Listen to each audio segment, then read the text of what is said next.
All right, next bit of news, and then we will get back into some Stellar Blade. But this one is important. This one is important. Doubling profits. Final Fantasy maker Square Enix will aggressively pursue a multi-platform strategy after profits tumble. We were just talking about what could potentially be happening with Ubisoft.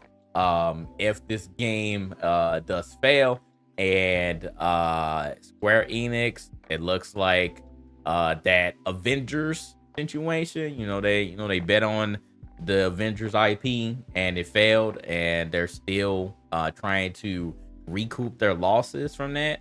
They just had some layoffs going on, so this is another company that just went through it. There's another company that just went through it. So now Square Enix finally said, man, forget all this this Sony exclusivity crap. We're about to go multi-platform. What they should have done a long time ago, to be honest. I say it was cool, them having that relationship with Sony, but Final Fantasy and other games definitely should have been on other platforms, especially PC.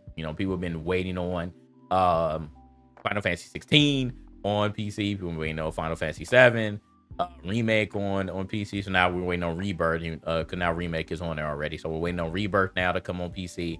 So there are some people that, again, like, don't own a PlayStation, don't want to own a PlayStation, but they want to play Final Fantasy, and they're tired of waiting 1-2 years just to play it, right? Like, they're tired of waiting 1 to 2 years or even longer to play it. And even the people who make Final Fantasy, dancing around the topic of whether it's going to come to PC. And I know they had to say hush lip. I know they had to say hush lips on this. Sony was like, nah, don't be talking about that. Shh, don't tell nobody. Like, Pop, don't tell nobody this game coming on PC now. Don't tell nobody this game might come on PC. Don't say it when.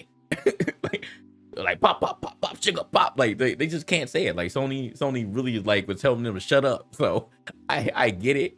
I get it. You can't talk about it, but come on now. Like, enough's enough. I think Square Enix finally like, look, like we're only making this amount of money by keeping this exclusive. So Square Enix like, we gotta go, man. We gotta go. So let's read the article for full context. Square Enix has announced a significant company reboot. You gotta love the buzzwords here. It's always the buzzwords. Company reboot amid tumbling profit. Reporting its financial performance for the financial year ending in March 31st. So that's when their fiscal year ending. It was March 31st of this year. Sales and digital entertainment segment, which included video games, were about 2.6%, but profits fell by 15.8%. This despite the sale of Final Fantasy 16, Final Fantasy Pixel Remaster, Foam Stars. I wonder how. I need to look up what Foam Stars. So, because that was another dud, and I already knew it was coming. Like I said, I ain't want to hate on Foam Stars, but as soon as I saw that game, I was like, that's gonna fail. I already know that's gonna fail. It's unfortunate, but I can call it now.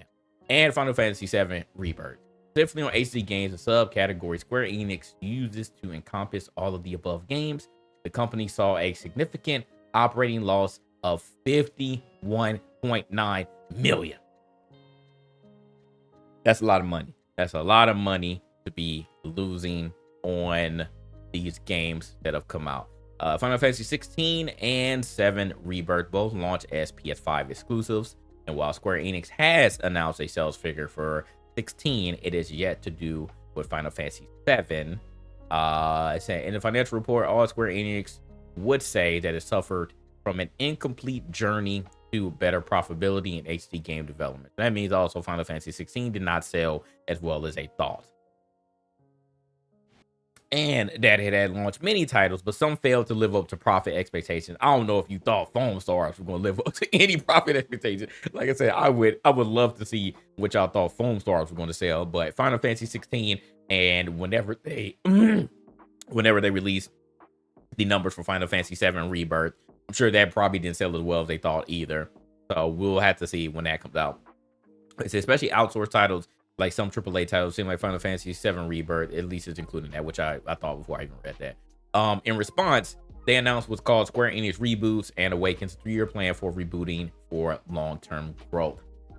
This involves a rethink across all parts of business, but to highlight it's a shift to a multi-platform strategy.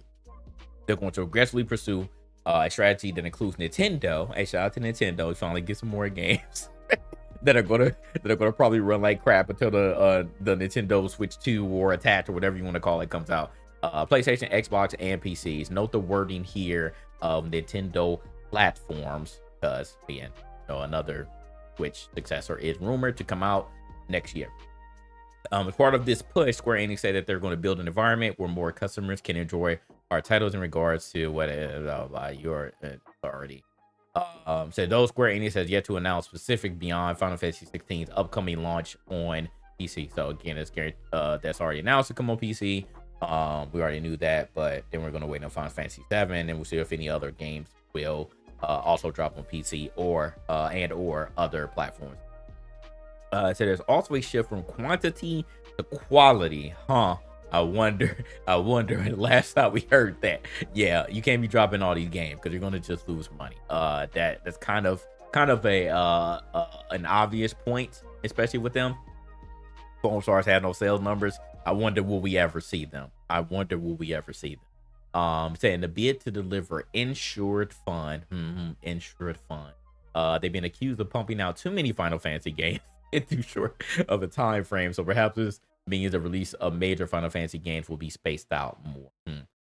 So overall, it's a tough time for Square Enix, which has already absorbed 140.9 million and what is called content abandonment loss. So I'm assuming that's also including the Avengers dud. Looking ahead, Dawn Trail, the expansion for ongoing MMO Final Fantasy 14. That's what Ethos is excited for. Launches in late June. Square Enix also has Kingdom Hearts 4, the third game in the Final Fantasy remake trilogy, and Dragon Quest 12 in the works. So that's what we should be looking forward to. Dang, what's that Kingdom Hearts 4? I wonder what's the timeline on that. Wonder what's the timeline on Kingdom Hearts 4. In February, Square Enix director and president Takashi Kiru reportedly told analysts about plans to create a new company structure following falling sales in the digital entertainment business. Despite the release of Final Fantasy 16 in June, Square Enix said the PS5 exclusive sold 3 million copies during launch week. And the PC port is in the works, like we already said. Might be time for a younger generation to lead the franchise and helm of Final Fantasy 17. Okay. All right, 2026 probably. Okay, so there you go, man. So there you go. No more crying for the PC players, the Xbox players, and I mean any Nintendo people who wanted Final Fantasy. Again, I don't know what Nintendo people want when it comes to anything third party nowadays. I feel like if you're just a Nintendo person, like you don't care if you just getting fed Zelda and Mario, like you're good. So whatever, but that's cool. Some games should be coming over there as well. So good news for everybody. Yay, bravo. I'm excited about that news. It's been a long time coming. I think that we will eventually get to a point where exclusivity will be a thing of the past. I think it will eventually be a thing of the past. I mean, you already just saw this whole thing with Microsoft when some of those first-party titles are coming over to PlayStation, and apparently the rumor is there are more games. I mean, which we already knew, but we just don't know what the games are. But they're saying that more games are going to come to the PlayStation from the Microsoft side. So it will eventually get to a point where exclusivity is going to be no more. We're just going to be worried about the services that each platform will deliver outside of Nintendo. I think Nintendo is just going to stick to their ways no matter what. I think Nintendo will just continue pumping out whatever first party games that they have. They're going to be bangers. Everybody's going to buy them. They're going to have large profits, and they're going to continue making new consoles that are going to be underpowered. They're going to come out underpowered compared to what we have now. They're going to continue doing what they're doing. I don't think Nintendo is ever going to change, and if they do, I'll be severely surprised. But PlayStation, Microsoft, and whatever platform of your choice, whatever launcher of your choice on PC, I think that's going to eventually just all go away. Like this not going to be a thing. We'll see if the console wars are going to continue once that inevitably becomes a thing. We just have to see when that's going to become a thing. We have to see when that's going to become. So, hey, that one day we get Sleeping Dogs 2.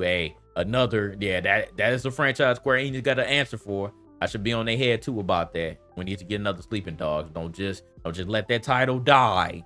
Just like Capcom, don't let that title die. You need to do something with it, because Sleeping Dogs 1 was fire. I agree. Sleeping Dogs 1 was definitely fire. I love that game. So yeah, we need a sleeping dog too. That's a fact. That is a fact.